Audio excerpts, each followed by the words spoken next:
For my trans and non-binary friends, I see you, I support you, and I won't let you be erased.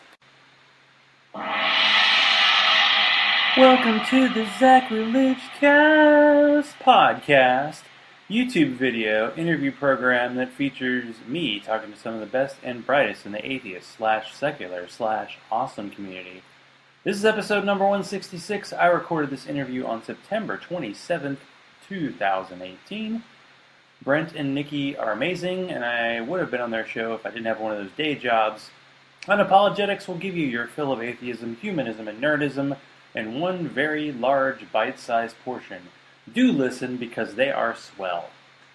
Mickey Dubrow has a lot of cats, but he has more books. He is the author of American Judas, which is his first traditionally published book. Mickey has self-published several books under the names Marcy Wilcox and Alan Kemp.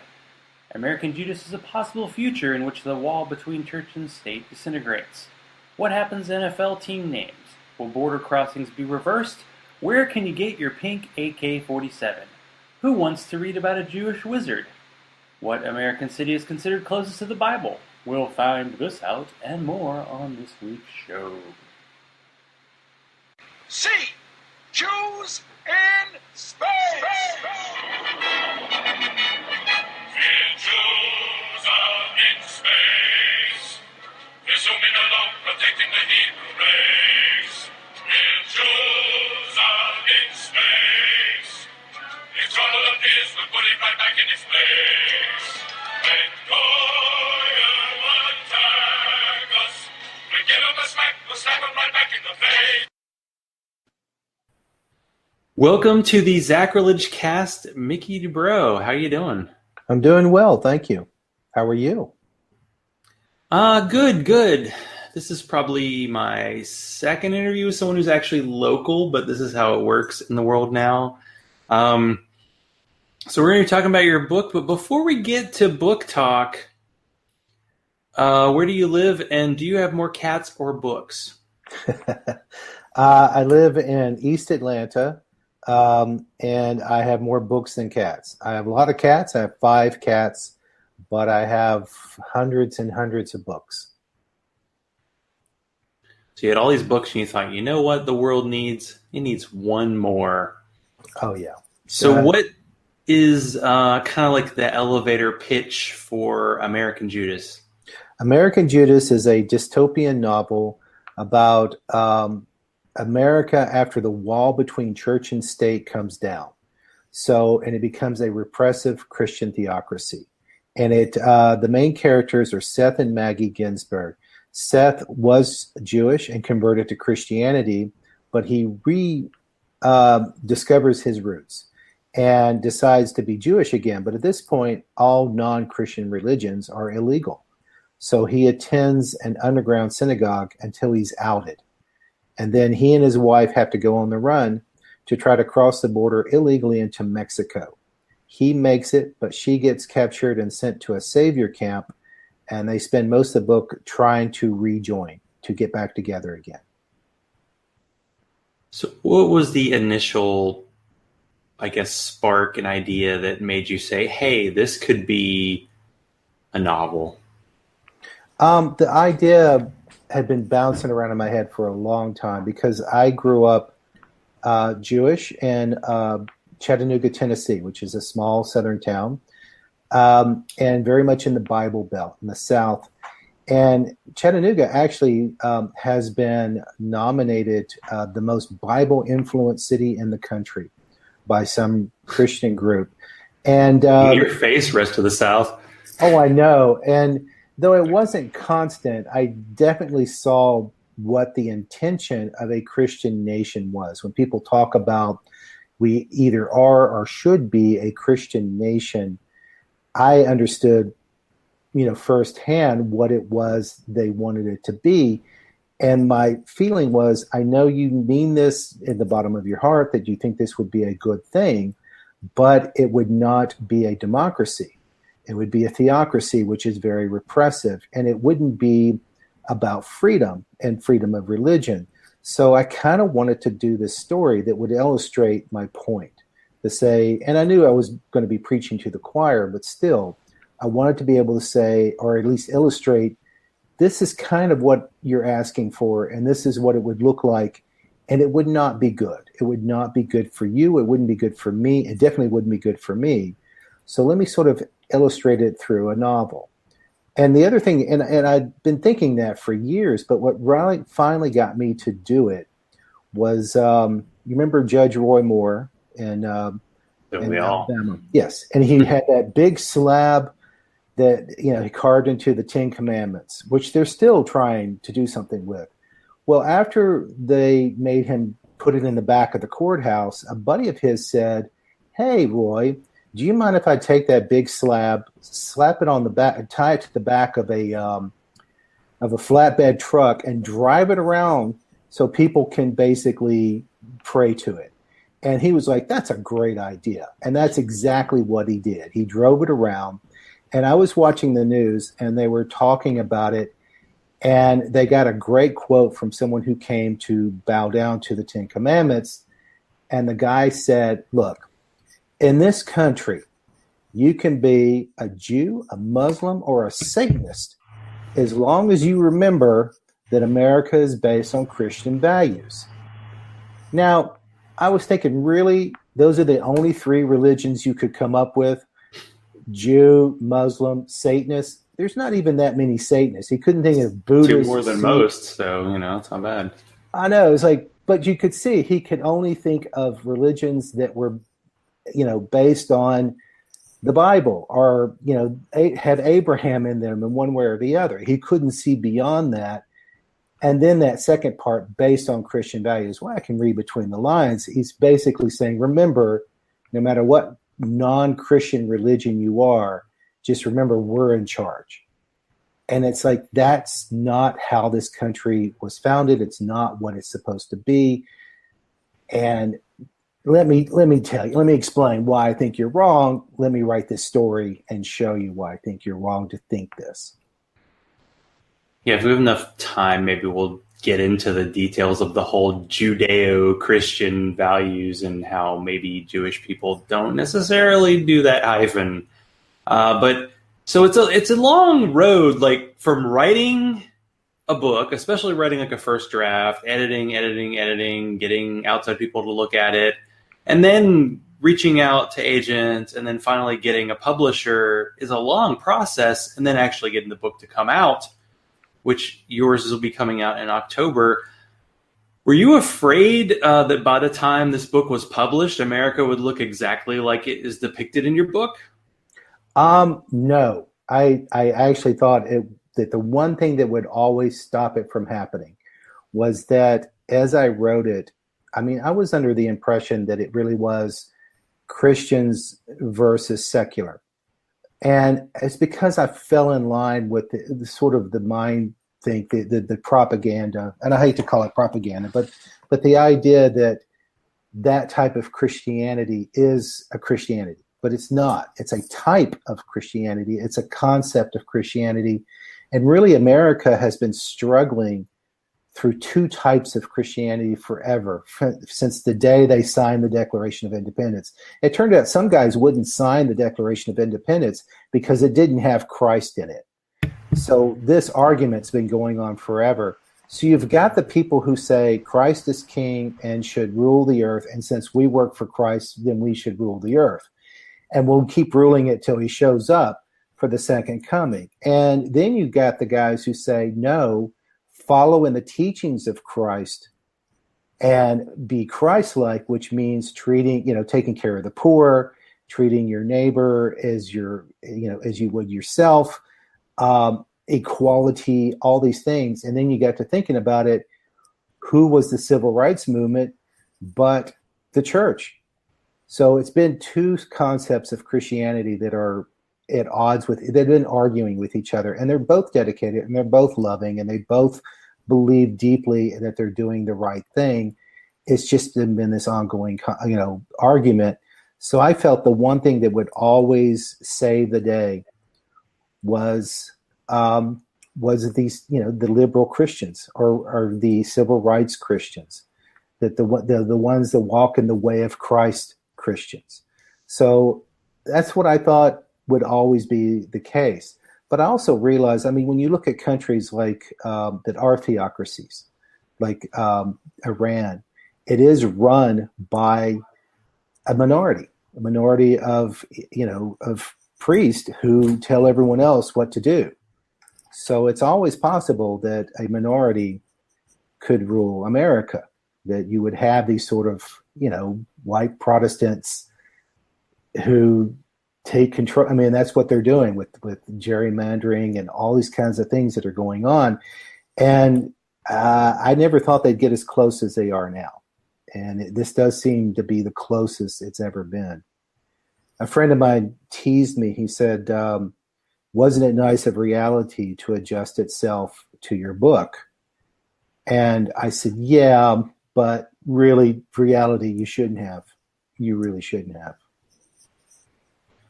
Well, we're living through a reality that's kind of like the dream where you keep wanting to wake up, but it's not happening yet. So what is the Christ Act? I'm trying to remember. I'm going to have to actually look it up because it's been a while since I wrote it down. Thought you had your entire book memorized. Come on. I know. Oh, come on. I got it in here. Here it is. It's an acronym for Christian Households Rising in Support of Truth. And it declared Christianity as the official religion of the United States. And then, the idea was that you couldn't establish a national church, and that they did establish the National Church of Christ. And what I loved was that I had a scene where one of the characters stands, in the Senate and says, "Mr. President, tear down this wall between church and state." Just like echoing Reagan at the Berlin Wall. Well, Reagan was he had a nice theocratic bent to him as well. So Christianity is now law of the land. How fun was it for you to write TV show and ad copy for the new version of America? And why didn't you call the channel, just call it Fox News? I kind of didn't want to just use them. I didn't want it to, because it was supposed to be state run. That was the idea, was that once the government took over, really what you were watching in all those stations I was talking about, that was NPR. That was, used to be National Public Radio. Well, then it became National Christian Radio. So once the country became Christianized, then it became official. Then you wouldn't even have a commercial station. They would actually be behind the government. That they would just take over. And so that's why I had it all those stations instead. But was it kind of, as someone who used to work in TV, like to write these kind of ads and promos? Oh, it was enjoyable fun. Experience. Oh, it was fun, and it was scary at the same time. And I did a lot of research. I tell you something I ran into that was a problem, though, was that I kept wanting to have more products and things like that. And it turned out that no matter what I came up with, no matter how absurd or ridiculous it was, it already existed. And that's why there's so much humor in this book, is that there is something ironic about Christian theocracies, and especially American Christian theocracy. It kind of is, a contradiction in terms when you think about it. And so there's an absurdity to it, and they have a sort of a goofy way of doing things. So no matter what I came up with, they had already beat me to it. I think the hardest was coming up with a title for a Christian song. And because no matter what I came up with. Yeah, I was wondering eventually how many Jesuses can you have in a song title, because that was kind of what you had to do for this is the new number one hit. Jesus, Jesus, Jesus, Jesus, Jesus, in parentheses, more Jesus. That was the only one that didn't already exist. I went through so many titles, and no matter what I came up with, it was out there. Someone had already done it. So, and I remember I wanted to do a pocket Jesus. No, there is a pocket Jesus. And I was so amused by the idea of a pocket Jesus that I ordered 2 of them. So no matter what ridiculous thing, they've already done it. You should get like Jesus bookmarks for your book. Sorry, too late. Give you marketing advice here. Well, I'll tell you what someone did who did, the Christopher Pike, I think Christopher Moore. I'm sorry, I said his name wrong.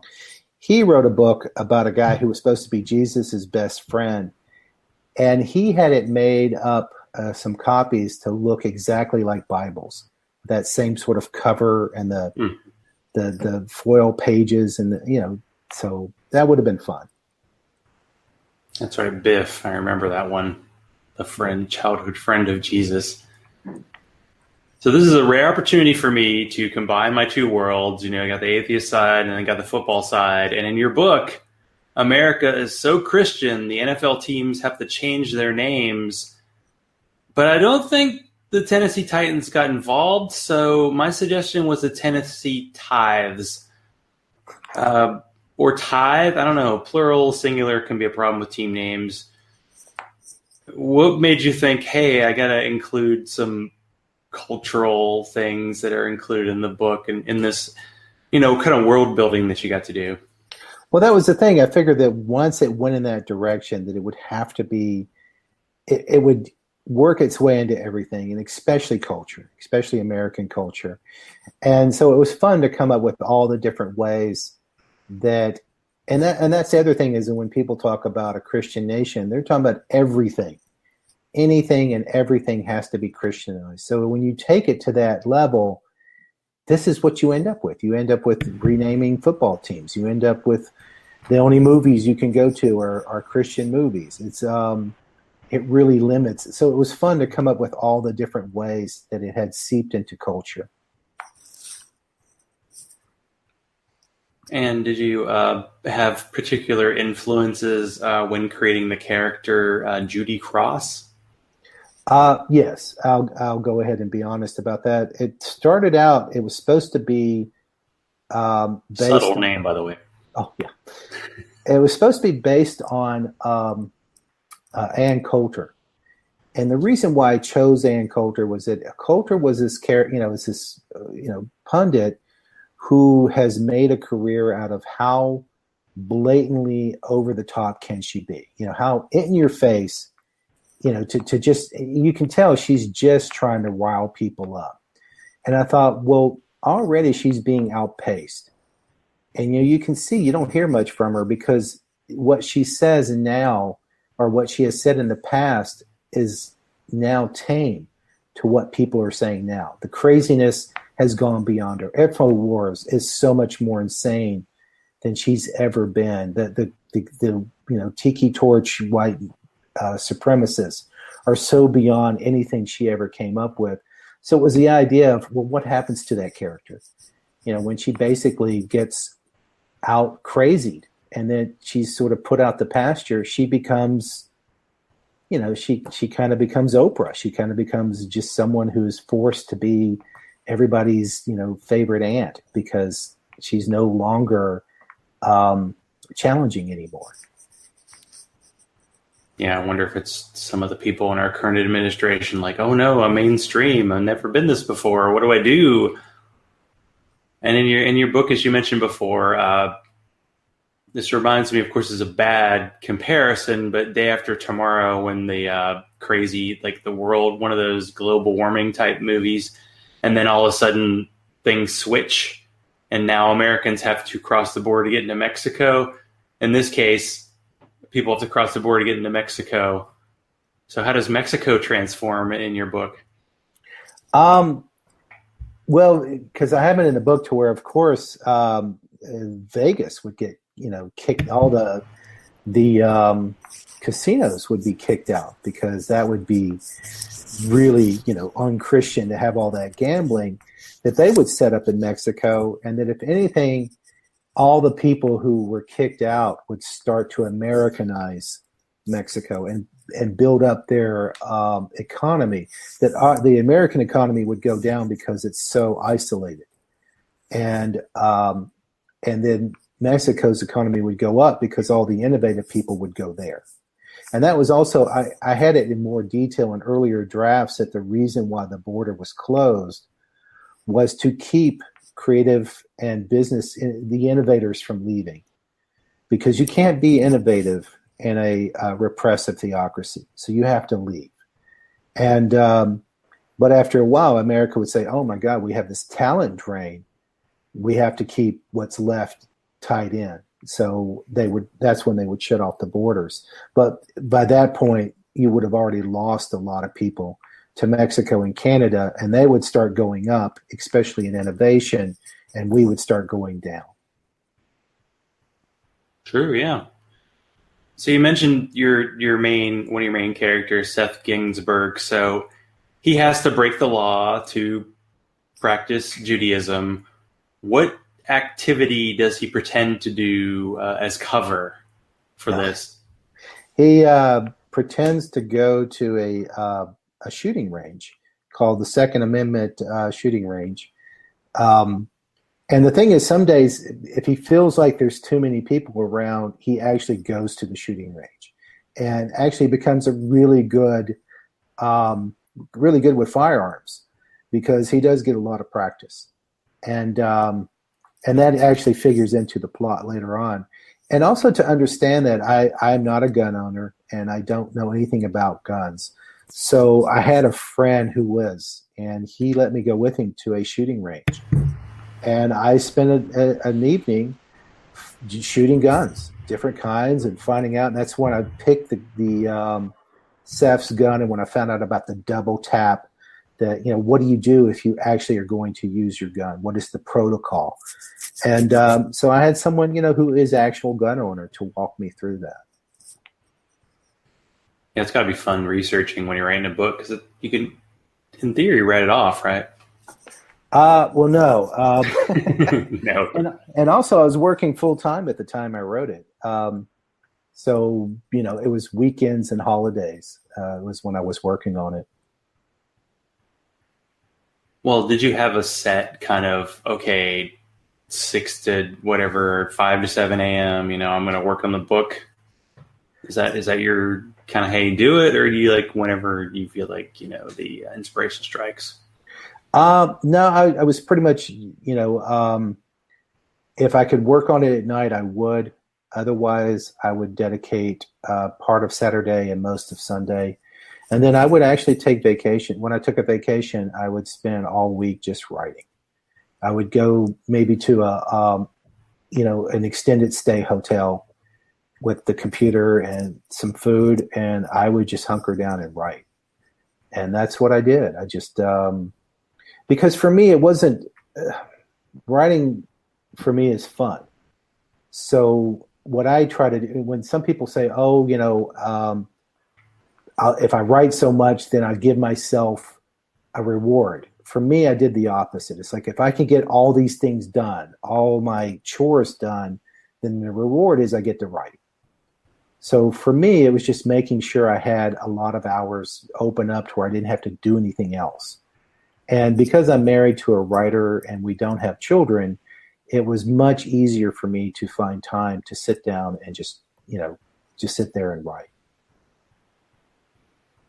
Yeah, so you would definitely struggle in the new America. I mean, no kids, you're Jewish, and yeah, it's not going to work out so much. Oh no, I'd have to leave. I'd have to go to Mexico right now. Just pack up the cats and the wife. And just go, because they don't want to be here when that happens either. They're such hedonists; they wouldn't fit in either. And no, I didn't see anything about Christian cats in the book, but there's always possibilities for sequels, right? Yeah, I avoided pets. I know that in The Handmaid's Tale there was a whole thing about the family having to kill the cat because they were on the run, and there was no way the cat was going to be taken care of. So I didn't want anyone to be burdened by pets in the story. Probably a good call. So of course, even though, you do have a joking tone at times, of course, this world that you create is not all fun and games. So, we have a complication with the character with an illegal abortion, and the emergency services refuses to take care of her. How important was it for you to demonstrate how shitty a Christian America would be? Well, I don't know if I meant it to be shitty, because I also tried to show where it was good, that there were good things. Like there's a scene where Maggie, Seth's wife, forgets her credit card, and a teenager returns it to her. And there's a moment where Seth and Maggie are in need, and the people, at a fast food restaurant give them free food to help them. So I wanted to show that people would be very Christian minded, and that they would be generous and they would want to help, and that was kind of where the mindset. But unfortunately, when you get that rigid, you really lose sight of things. And that's why I've made it to where when the woman was dying from a botched abortion, that the medics were so blinded by, these are the rules and this is how you treat someone who breaks the rules, that they couldn't see beyond that they actually let someone die. And the thing is, this does happen. We've seen it happen in Ireland when it was illegal for abortion, and a woman died because she needed an abortion or she was going to die. And because it was illegal and because it was so strict, the woman died in the operating table when they could have saved her. And they couldn't see beyond the rules. They couldn't see beyond the religion. And that was the idea. It wasn't to condemn them so much, to say sometimes it overrides common sense. Now, somehow you wrote a zombie novel. So what is a Jesus zombie? It's someone who has been to what they call a savior camp. And at the savior camp, they are put through a lot of physical labor and also made to memorize Bible verses in the hopes that this will save them, that this will get them back on track with Jesus. And it's the idea that it's so much brainwashing that all the people can do is recite Bible verses and they're in talking, in absolutes, and they've just totally lost, they're brainwashed. So I thought that a great way to put it was that they were Jesus zombies. That's all they could think about was Jesus. That the religion had eaten their brain. I was wondering if you had a Bible in house, or if you had like an app or a site you had to go to kind of look up verses and things that characters have to say, because clearly the Bible gets used a lot in the book. Yeah. Both. I do have. It's funny. I have a New Testament and an Old Testament and a Quran right next to my desk for reference all the time, and I was flipping through them and putting in little tabs. But also there was a site for Bible verses, and what I loved about it was that it was set up to where you would pick a subject and you would type that in, and it would give you all these possible Bible verses. So that was invaluable. I used that a lot. Each time I wanted to come up with something. I was very lucky with the one that ends up going through the entire story, where the guy who commits suicide, who writes it in his own blood, and I keep using it over and over again. I didn't know that verse before I started writing, and I didn't even understand that it was going to be an important verse throughout the entire book until I was done. And then I was like, that really became important. So always when you write a book, you discover things, and you do things you don't even realize you're doing. Now, as you mentioned before, your wife, Jessica, is an author as well, and she has her own book coming out. And you mentioned that she was one of the reviewers of your book as you were writing it. What was her reaction to the line of dialogue, "Wife, still thy tongue"? Oh, she laughed because it was so obvious that it was not something that Seth would normally say. That was not, that he was doing it for show, to try to get through. And that's why I had that afterwards. She pulls him aside. She's like, "Wife, still your tongue?" He goes, "I panicked." So it was completely understood between the two of them that he was just trying to get her from saying something she would regret later. And have you ever used the line, "I fell in love with you, not your uterus"? No, I've never used that line with her. I should. There are a couple of lines in the book that I have used with my wife, but they weren't. I can't mention them right off the top of my head. But there were certain things that the two of them do together that were definitely I had learned from being married. And so, and if anything, I was very proud of the fact that one of the editors for the book said it was the most realistic married couple she had ever read. So I felt like I understood, I've only been married for 20 years, but I feel like I've learned a little bit about what married couples are like and how they have their own way of talking.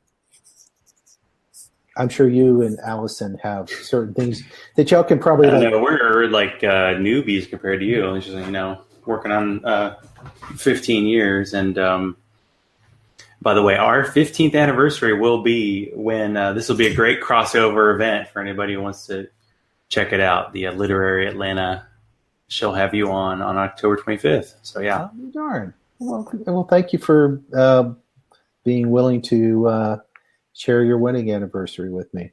But going back to that, aren't there like things that you can say to her in shorthand? You could probably mention something, say a city and she'll know exactly what story you're talking about because you've been together or because you've shared certain things, and you'll laugh at certain jokes, inside jokes that the two of y'all have. Yeah, I think sometimes you'll say something and you'll think that it will be gotten and it isn't, and then other times something comes out and you're like, oh, yeah, right, that's our language. You don't really necessarily understand your language. And when you're trying to escape a repressive theocracy, clearly that probably could come in handy. But this is your first traditionally published book, because you've had a few of your, self-published. What was it like, and what made the difference? Because you've clearly had to do the query letter tango and, going back and forth, and you might get an agent, but doesn't mean you're going to get a publisher and all that. And are you still crossing your fingers and toes a little bit because, for the upcoming publication date? Oh, absolutely. I'm hoping that someone will buy it because that publication date could come and a few friends buy it and that's it. So I'm hoping that it'll go beyond that and a few more people will pick it up. But yeah, I had a novel called The Black Phoenix that almost found a publisher, never could find an agent for it. But Dahl Books expressed some interest in it, but it was going to take years before they made a decision. And that's when I decided to go ahead and publish it myself. But it's been a completely different ball game being with a publisher than being self-published. Because when you're self-published, you can get it into a lot of people's hands, but it's just you basically handing it to people and hand selling it one by one at conventions or wherever you can get in where you can sell that book and doing whatever advertising. And there's this, I hate to say, there is a certain legitimacy to a publisher than there is to self-publishing. And that's a shame because there's a lot of good self-published work out there, but there's still the stigma attached to it. So it's been nice to be with a publisher and to watch the process from a different angle. The only thing is I don't have as much control over the book as I did before, but that's okay. I enjoyed having editors involved. I enjoyed getting their input. When I write something, I want it to be the best it can be. I don't mind feedback. So when the publisher came to me or the editors and said, this doesn't work or this does work, I always felt it was, in the spirit of making it a better book. So I appreciated working with a team. Well, do you think you might have a bit of an advantage over maybe first-time people with a publisher just because you've done your own kind of promotion and marketing and even if you have a publisher, you've got to sometimes pick it up yourself and put that marketing hat on. And I don't know if a lot of authors realize that's kind of part of what you have to expect. Oh, absolutely. I had no problem with that at all. And if anything, I'm trying to figure out how much I should do and how much they should do.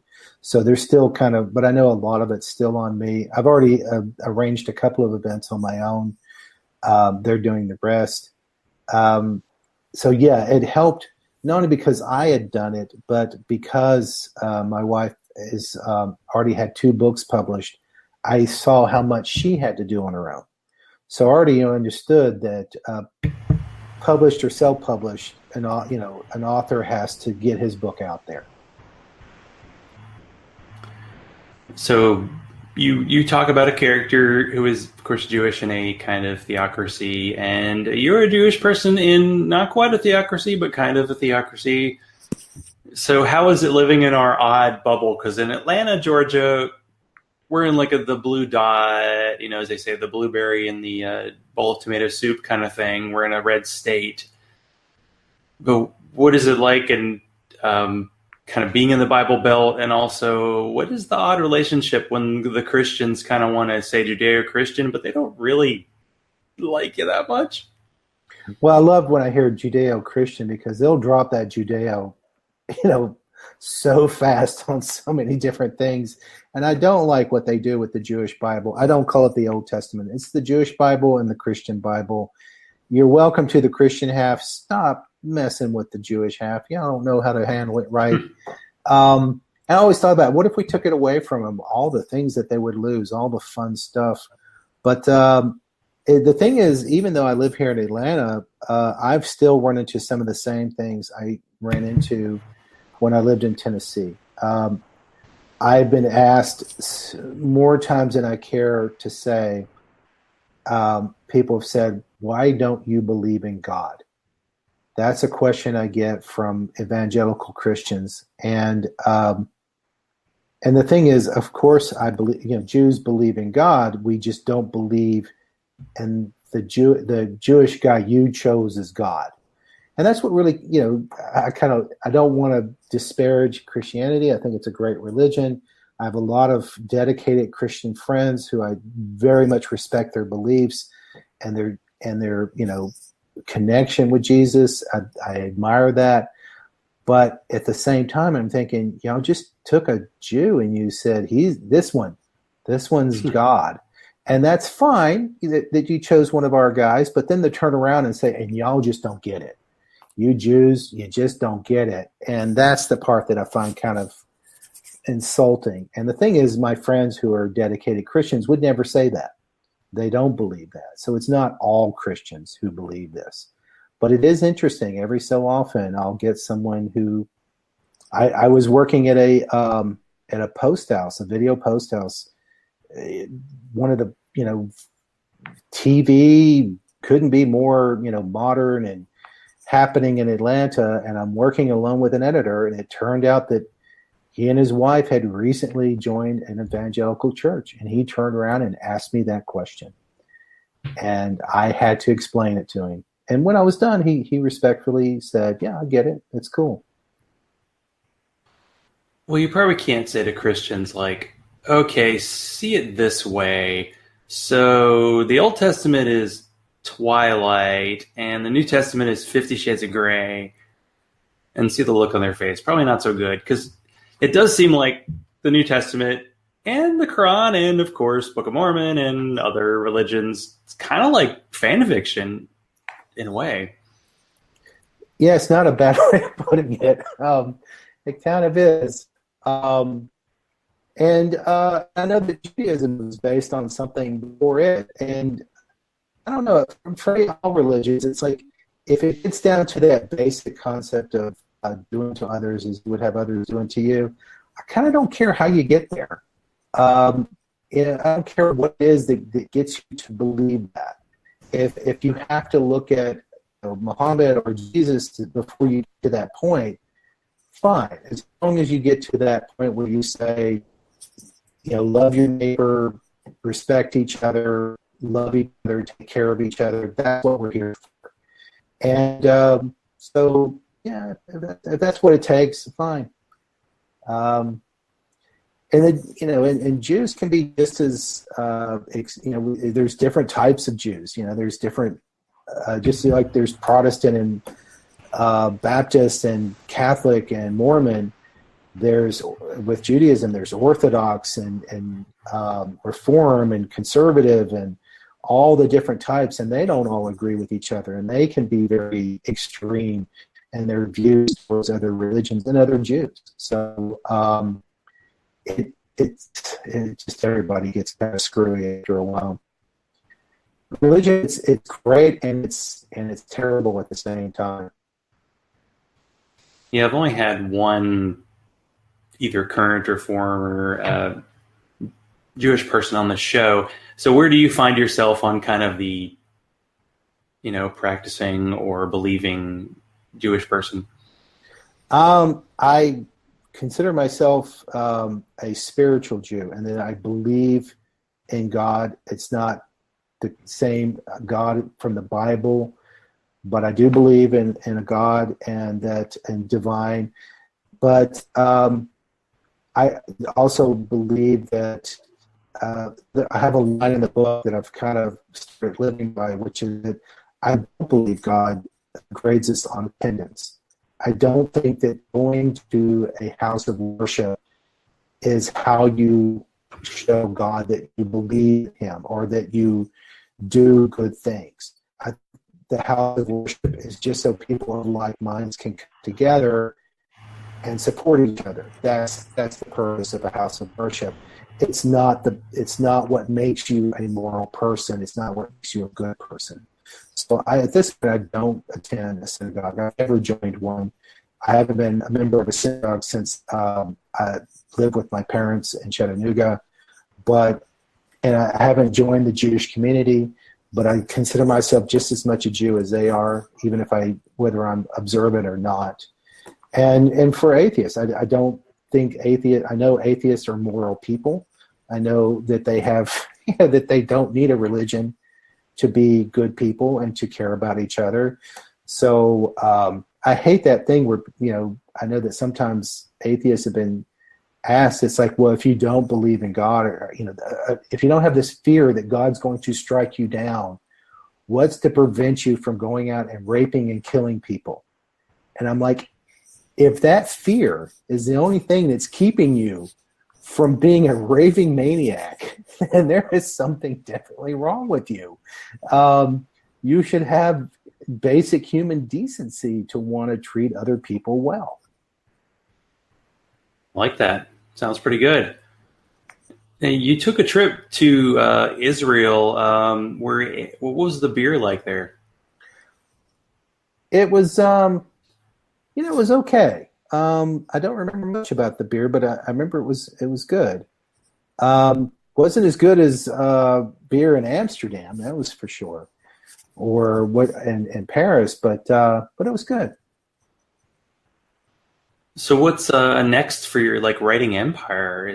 Will there be a sequel, or do you have other ideas that you're working on? I mean, I know you're working on stuff, but what is it? Okay, I actually have a manuscript out with my agent. I'm curious to see what she says about it, if she likes it or not. But I have an idea for a series about a Jewish wizard, because it turns out in the Middle Ages, it was believed that rabbis could do all kinds of magic, that they could. They could astral travel. They could turn into werewolves. They could curse you. They could make potions. They made the golem, and there were things like succubus and demons and angels and giants, and there's all these. The Kabbalah had all this great, all these books of magic and superstition that were very strong in Jewish tradition for years, and it's kind of gone to the wayside. I was like, if that's there, all Harry Potter is, when you think about it, was that they modernized all those great old English ideas about, magicians, about wizards and witches. Why is there not a modern Jewish wizard, Jewish rabbi who does magic powers? So I came up with this character named Meyer Poppers, and he is based on the name I got from an actual Kabbalah scholar from the 1600s. And the idea is that Meyer lives in Atlanta, and he's for hire. He has a website, and if you have some sort of magical problem, you come to him, and he helps you. And he does it based on a Jewish concept called tikkun olam, which means to repair the world. And it all kind of comes down to if someone's got a problem, you help. And he doesn't care if you're Jewish or if you're Christian, whatever. He's there to help you, and he uses Jewish magic to solve the problems or to solve mysteries. And I came up with 7 separate adventures for this guy to have that I would hope would be the beginning of a series. Sounds very promising. Now, I asked you this probably an hour before the show, so you didn't have a lot of time to prepare. But if you do have one, the audience usually likes the guest to tell a joke. Sure. And I'm stealing this from Mel Brooks. I heard him say it on a show recently. He explains the difference between a Frenchman and a Jewish man. A Frenchman leaves and doesn't say goodbye. A Jew says goodbye and never leaves. Nice. I like it. So where can people find you online and find your book? I'm at MickeyDubrow.com, and the book will soon be in independent bookstores, including, if you're in Atlanta, Acapella Books, I know will be carrying it. And it would be great if you bought it there because I really admire the owner. Frank Reese is a great guy. Hoping to get it into other independent bookstores as well. But if you must, you can always get a Kindle or print copy on Amazon and Barnes & Noble websites. Will you be selling it through your own site, or is it just go to stores or go to Amazon? I won't be selling it from my site at all. The website will just be information about where I'm appearing and what's going on with the book. No, to purchase now here's the thing that's great about being with a publisher is that I actually can't sell the book. It has to be bought through a bookstore or through Amazon. I can't directly sell you a book. I actually don't have any. I'm not going to have any copies myself. I was lucky to get an ARC myself. I wasn't even going to get that. It's kind of an odd thing about when you're self-published, you have the books and you sell them. But when you're published, you don't have the book. It's like everyone else does, but you maybe have a copy. And that's it. Well, for those who don't know the lingo, ARC, Advanced Reader Copy, that's the copy the publisher sends out for people to review. And as they mentioned, there might be some edits made between then and when the final version comes out. So, it's special. But, well, thank you, Mickey, for being on. It's been great. I'm hoping you rock it to the top of the New York Times bestseller because it's a great book. And definitely a lot to think about from it. And I'm glad to have you on. Cool. Thank you for having me. Your Majesty, you look like the piss boy. And you look like a bucket of shit.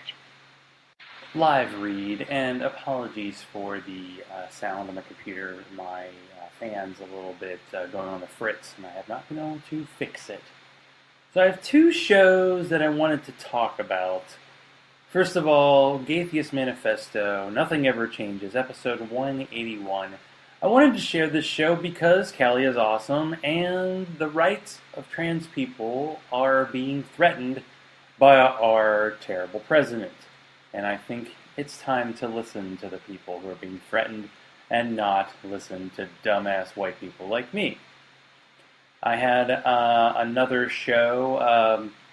This is my YouTube show of the week. Chrisiousity did part 1 of the top 20 gaslighters regarding the Kavanaugh case, the new Supreme Court justice.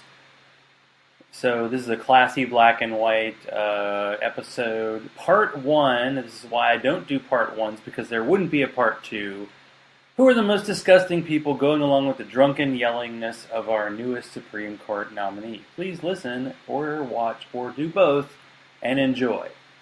If you want to support this show, be like Bobby, Hugh, Teody, Larry, Daryl, and the other Daryl, and go to patreon.com/Zachrilege. Follow me on Twitter at Zachrilege, like the Zachrilege Cast page on Facebook, and send all mail to zachrilege.cast@gmail.com. Please be an ally, but not one of those allies looking for that coveted, rumored tasty, but non-existent ally cookie. You get no cookie. You get to be a decent human being. Adios.